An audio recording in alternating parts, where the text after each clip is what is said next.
but I said it on the way out.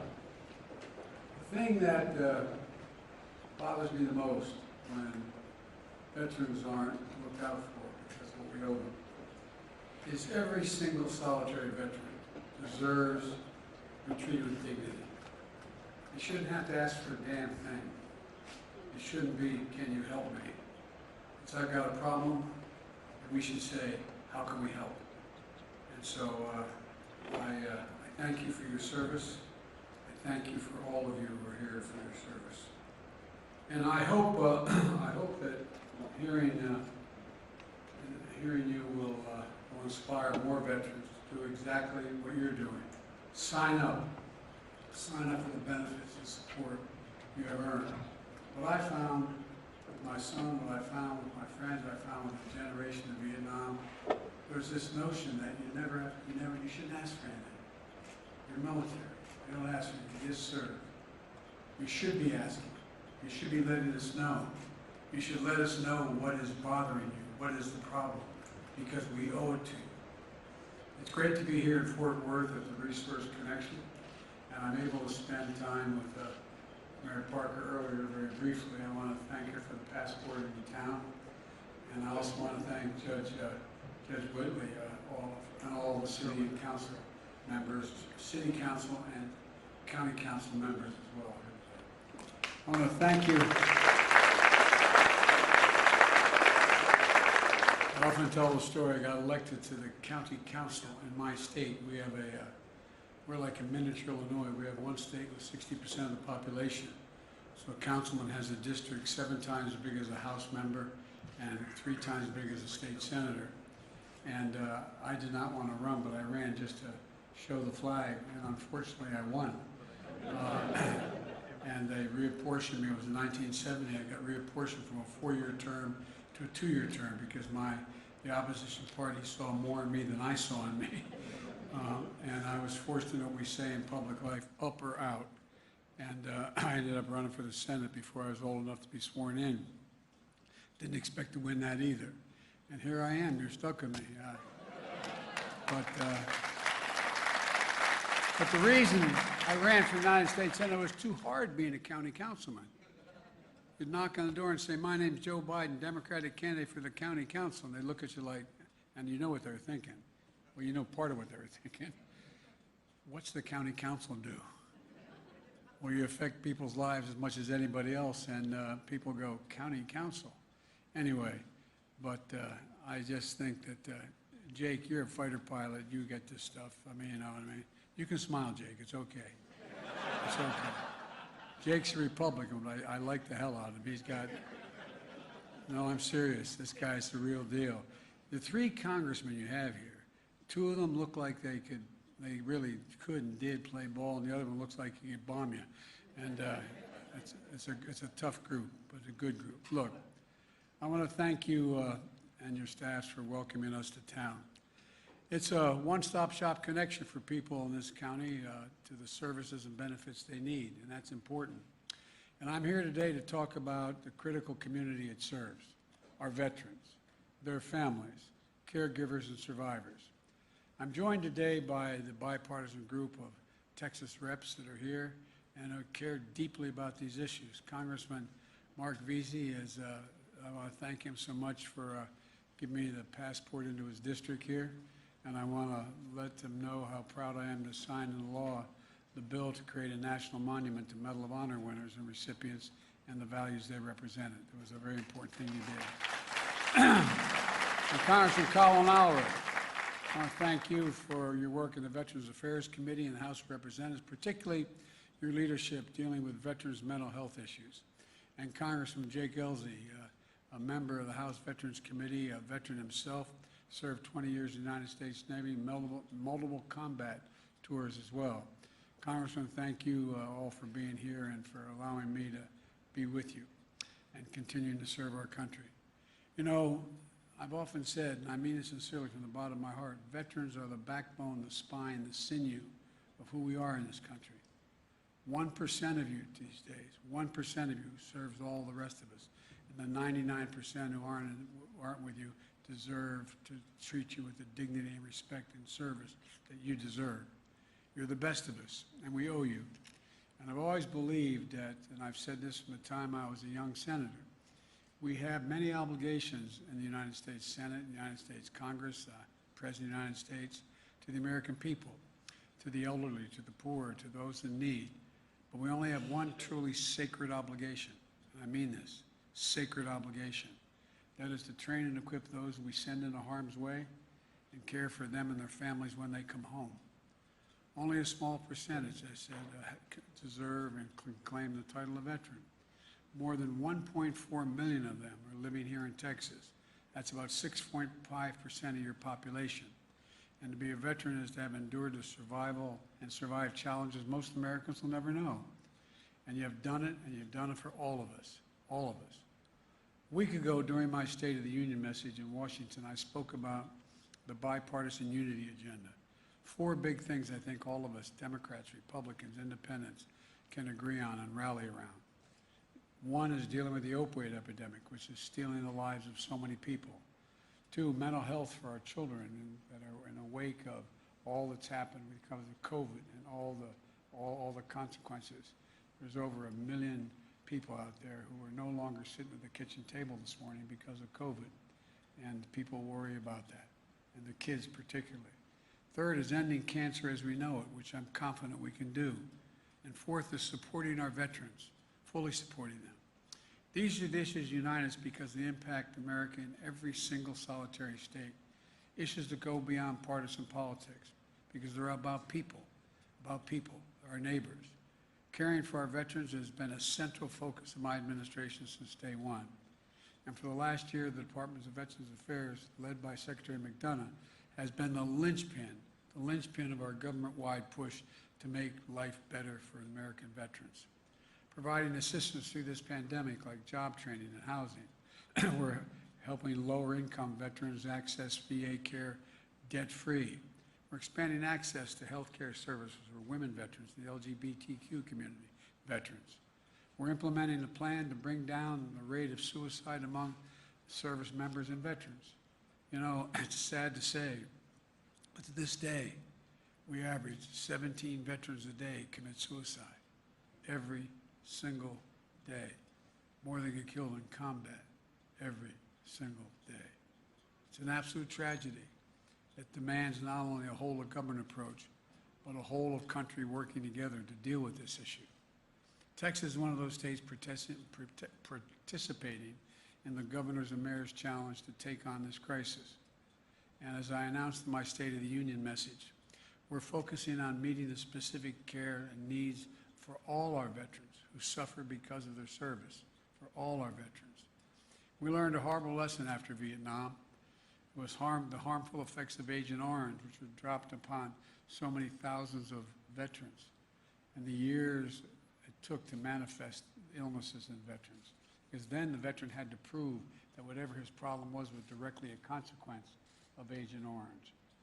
Well, we passed a law that I was proud to be a co-sponsor of a long time ago, saying that if you had Agent Orange drop upon you, it was presumed that the illness you had was the consequence of that. And how we're even slower to connect the dots of what's happening to those too many Vietnam veterans living in a lurch, unable to access the care they needed. It was only in the past year that we added bladder cancer and conditions of underactive thyroid and Parkinson's, a list of conditions tied to Agent Orange exposure, as science told us more. Decades after the exposure took place, it took far too long to reach that decision, in my view. And I refuse to repeat the mistake when it comes to veterans of our Iraq and Afghan wars. Not only did they face the dangers in the battlefield, but they were breathing toxic smoke and burn pits near where they're based. I was in and out of Afghanistan and Iraq 23 times. I spent a fair amount of time there as the United States Senator and as Vice President. The burn pits that incinerate wastes of war, medical and hazardous materials, jet fuel, and so much more, just dug in big pits not far from the hooches, not far from where our veterans were sleeping. When our troops came home, the fittest among them, the greatest fighting force in the history of the world, too many of them were not the same. Headaches, dizziness, numbness, dizziness, cancer. And we don't know yet enough about the connection between burn pits and each of these diseases so many of our veterans are now facing. But I'm committed that America make the commitment to find out everything we can. I'm committed to the families like Danielle Robinson, the widow of Sergeant First Class Heath Robinson, who joined my wife Jill in the First Lady's box of the State of the Union. Sergeant Robinson was born a soldier, Army National Guard, combat medic in Kosovo and Iraq, stationed at the same bases and around the same exact time as my son, Major Bo Biden, United States Army. In Baghdad, Sergeant Robinson was stationed yards from burn pits the size of football fields. And back home in Ohio, Danielle and their little girl waited for him to come home, to coach the soccer team, to build Legos. But when he finally came home, cancer likely caused prolonged exposure to the burn pits, ravaged his lungs and his body. A soldier who could bench press 315 pounds, squat 400 pounds, run 2 miles in 12 minutes, would be bent over in a bathroom gasping for air. Danielle, working full-time, turned to become a 24/7 caregiver, scared to leave him alone for even a minute. He was just 39 years old when she held his hand as he took his last breath. But Danielle said he never stopped fighting, and neither did she. She kept fighting for his memory, in his memory, for our veterans and their families are going through the same thing today. Families like hers, like so many of yours, you're the reason why we're doing everything we can. We've increased funding for VA research to study the health effects of toxic exposure in the military. We're speeding up the process to identify and address adverse impacts of military-related environmental exposure. We're following the science in every case, but we're also not going to force veterans to suffer in limbo for decades if the science is even if it's evenly divided. When the evidence doesn't give a clear answer one way or another, the decision we should favor is caring for our veterans while we continue to learn more, not waiting. So I directed the VA to move quickly to review more of the cancers and provide determinations on whether or not they're presumed to be service-connected within 90 days. And by the way, you saw what happened when at 9/11 when the buildings went down in New York. You saw the thousands of firefighters who, in fact, were because of the toxic smoke they inhaled. Finally, because some of the people in the media and in entertainment insisted that they be compensated for. Well, when diseases are so rare that there isn't enough evidence, we'll examine other factors as well. And this week, Secretary McDonough is developing a new rule that will add several rare respiratory cancers to the list of presumptive conditions for certain veterans. We also need to know more about which of our veterans may have been exposed to burn pits in the first place or other environmental toxins during their service. To record possible exposures before service members separate from the military. So we're building a more comprehensive database from the Department of Defense and Veterans Affairs to use to track access to exposures. We're working hard to educate everyone across the VA system about the potential impact of specialized care needed for burn pit exposure, urging veterans to sign up for the VA Burn Pit Registry and to make sure they know about the benefits that may be available to them. You know what I found about veterans as we worked for those who are trying to deal with the mental health problems? Is they're used to always giving. You don't think you have a right to ask for anything. You don't think you have a right to ask. We're asking you to tell us. Tell us where you've been. Tell us what your needs are. Not to be ashamed of, it's to be proud of. We owe you. Improving training for VA providers to make sure they're equipped to diagnose and treat exposures to related conditions. And this year, launching a new network of specialized care providers and call centers to help connect veterans with questions about exposure to care that's consistent, comprehensive, and high quality. Folks, these are the kinds of steps that can make a difference in getting the proper care for more patients and providing support for veterans, especially those facing cancer diagnosis. And every one of you know, The earlier cancer is diagnosed, the greater the prospect of dealing with it, the greater the prospect of curing it. It reinforces the new goal of my cancer moonshot, to cut cancer deaths, the death rate by 50% over the next 25 years at a minimum, to create more supportive experience for all the patients and families. Secretary McDonough is part of my newly formed Cancer Cabinet. The Department of Veterans Affairs is an essential part of our whole of government initiative because we're going to invest billions of dollars solving this problem to turn cancers from death sentence into treatable diseases. These are all the things my administration is moving on. We're not waiting. We're not waiting. But some of the most important next steps need congressional action. Both the United States House of Representatives and the Senate have bills in motion that would extend eligibility period for VA care for burn pit-related health impacts from 5 years to after leaving the military to a minimum of 10 years. That would open enrollment to all veterans who served in Iraq and Afghanistan. And in February, the Senate passed their bill to do just that, unanimously, Democrat and Republican. And the House bill that passed just last week would do even more, expanding health care, mandating research, reforming the process of determining presumptions, and adding more conditions to the list of presumptive care. Both of these bills have bipartisan support. These are the bills that unite the American people. These are the bills that will deliver necessary care for our veterans and their families. And let's get those bills to my desk so I can sign them immediately. Immediately. Folks, we have a sacred obligation as a nation. I promise Danielle Robinson and I promise all of you here today that we'll do better. We must. We owe you. We owe you. I can't say enough about the veterans community.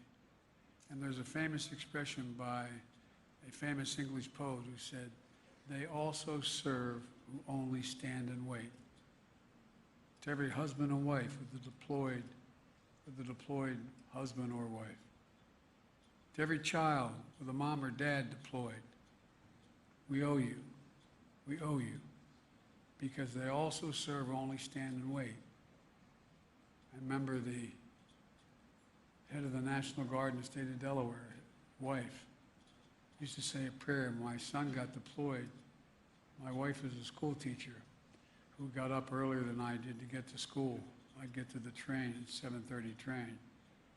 And I walked downstairs. I'd just had shades and had my trousers on to get a cup of coffee. She'd be standing over the sink like many of you have done, looking out the window, mouthing a prayer that she was given by the commander's wife. A prayer for her son who was in harm's way. All of you did that. All of you do that. All of you worry about that call. So thank you. Thank you as well. Concluding point I'll make, and we talked about it, the Congressman and I on the way down. You know, this is an incredible generation, the 9/11 generation that fought. They served in a way I think they're right up there with the greatest generation. Because they not only got deployed once, but sometimes twice, 3, 4 times in the harm's way. They come home and go back. And after knowing that they cleaned off the blood of the seat of that up-armored Humvee that they were in where they lost somebody.